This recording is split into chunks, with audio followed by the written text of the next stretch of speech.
Acupuncture point எப்போ இன்னும் பெட்டரா வேலை செய்யும் அப்படின்னு பார்த்தீங்கன்னா, நீங்க அதுக்குண்டான ஃபுட்டெல்லாம் எடுத்தீங்கன்னா, இன்னும் சூப்பரா ஹெல்ப் பண்ணி கொடுக்கும் உங்களுக்கு. காய்கறிலாம் சாப்பிடணும், இந்த வெங்காயம் தடவணும், கத்தாழை யூஸ் பண்ணணும், இல்ல இந்த ஹேர் ஆயில்லாம் யூஸ் பண்ணணும். அப்பதான் இந்த ரிசல்ட் இன்னும் பெட்டரா இருக்குமா? அக்குபங்க்சர் பாயிண்ட்ட 2 நாள் யூஸ் பண்ணிட்டு சுத்தமா ரிசல்ட்டே வரலன்னு தயவு செஞ்சு யாருமே சொல்லவே சொல்லாதீங்க. ரொம்ப பயங்கரமான ஆளா இருப்பாரோ? 6 மாச காலம் யூஸ் பண்ணுங்க. அப்பதான் உங்களுக்கு வந்து ஒரு நல்ல சிறந்த பலன்கள் கிடைக்கும் அப்படின்னு சொல்ற ஆட்ஸ்லாம் இருக்குது. அந்த ப்ராடக்ட் ரூ. 1000னா கூட தாராளமா மாசம் மாசம் வாங்கி யூஸ் பண்ணிட்டு இருக்கீங்க. சரி.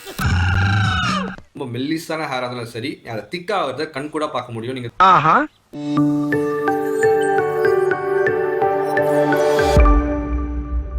ஹாய். என்ன? உங்களுக்கு எந்த ஹேர் ஆயில் மேல நம்பிக்கை இருந்தாலும் சரி, அத வாங்கி யூஸ் பண்றதும், யூஸ் பண்ணாததும் உங்களோட சௌரியம் தான்.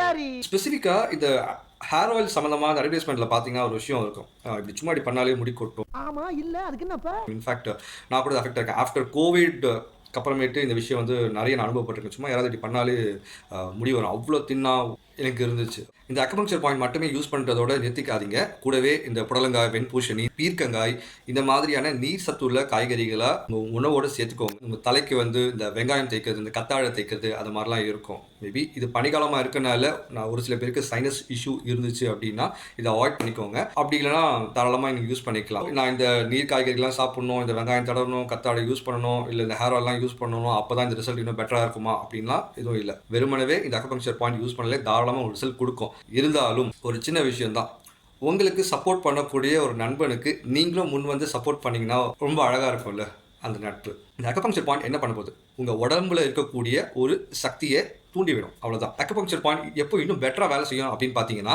நீங்கள் அதுக்குண்டான ஃபுட்டெல்லாம் எடுத்தீங்கன்னா இன்னும் சூப்பராக ஹெல்ப் பண்ணி கொடுக்கும் உங்களுக்கு. இல்லை இதெல்லாம் எடுக்க மாட்டேன் ஜஸ்ட் நான் சும்மா இந்த அக்குபங்க்சர் பாயிண்ட் மட்டும் தான் யூஸ் பண்ணுறேன் அப்படின்னா, உங்கள் உடலில் எந்த அளவுக்கு அந்த சக்தி இருக்கோ, அந்த அக்குபங்க்சர் பாயிண்ட் புள்ளியில் அந்த மெரிடியனில் இதுக்கு எந்த அளவுக்கு சக்தி அதில் அடங்கியிருக்கோ அதுக்கேற்ற ரிசல்ட் தான் கிடைக்கும். அந்த ஒரு ரீசனால ஒவ்வொருத்துக்கும் இந்த பாயிண்ட் யூஸ் பண்ணும்போது ரிசல்ட் வேரியேஷன்ஸ் இருக்கும். ஒரு சில பேர் 2 நாளே பெட்டராக ஃபீல் ஆகுதுப்பா அப்படின்னு சொல்லுவாங்க. ஒரு சில பேருக்கு வந்து 1 வாரம், இந்த 2 வாரம் ஆகும். மற்றபடி இந்த அக்குபங்க்சர் பாயிண்ட் ஷியோராக எல்லாருக்குமே ஒரு மிக சிறந்த பலனை தரும். அதுவும் குறிப்பாக முடி உதிர்வுக்கு. அந்த அக்குபங்க்சர் பாயிண்ட் என்னன்னா UB66 உங்கள் கால் சுண்டு விரல் பக்கத்தில் வரும். ஆக்டிவேட் பண்ணுறதுக்கு நமக்கு ஒரு மைக்ரோபோர் டேப் அண்ட் வெந்தயம் இது இருந்தாலே போதுமானது. இந்த மைக்ரோபோர் டேப்பில் இந்த மாதிரி வெந்தயத்தை ஒட்டிடுங்க. உங்களுடைய கால் சுண்டு விரலில் இருக்கக்கூடிய இந்த பாயிண்டில் இப்படி வச்சு ஜஸ்ட் ஒட்டிடுங்க. ஓகேவா? ஒட்டிட்டு அந்த இடத்துல ஒரு 60 வாட்டி ப்ரெஷர் மட்டும் பண்ணுங்கள். ரொம்ப ஜென்டிலாக பண்ணுங்கள். இதே மாதிரி ரைட் அண்ட் லெஃப்ட் டெய்லி பேசிஸில் மாற்றி மாற்றி பண்ணிக்கோங்க. போதுமானது. அண்ட் இந்த ரிசல்ட் டெஃபினட்டாக மேஜிக்கலாக இருக்கும் அண்ட் அமேசிங் பெனிஃபிட் உங்களுக்கு கொடுக்கும். அண்ட் ஐ ஹோப் இந்த ஹெல்த் டிப்ஸ் உங்களுக்கு டெஃபினட்டாக உங்களுக்கு ஹெல்ப்ஃபுல்லாக இருக்கும்னு நம்புகிறேன். அண்ட் மறக்காமல் லைக், ஷேர் அண்ட் சப்ஸ்கிரைப் பண்ணிவிடுங்க. இந்த பர்டிகுலர் விஷயம் என்ன என்கரேஜ் பண்ணுற மாதிரியும் இருக்கும். அண்ட் முடிஞ்சால் உங்கள் ஃப்ரெண்ட்ஸுக்கோ ஷேர் பண்ணிங்க அப்படின்னா அவங்களுக்கும் ரொம்ப யூஸ்ஃபுல்லாக இருக்கும். தேங்க்யூ.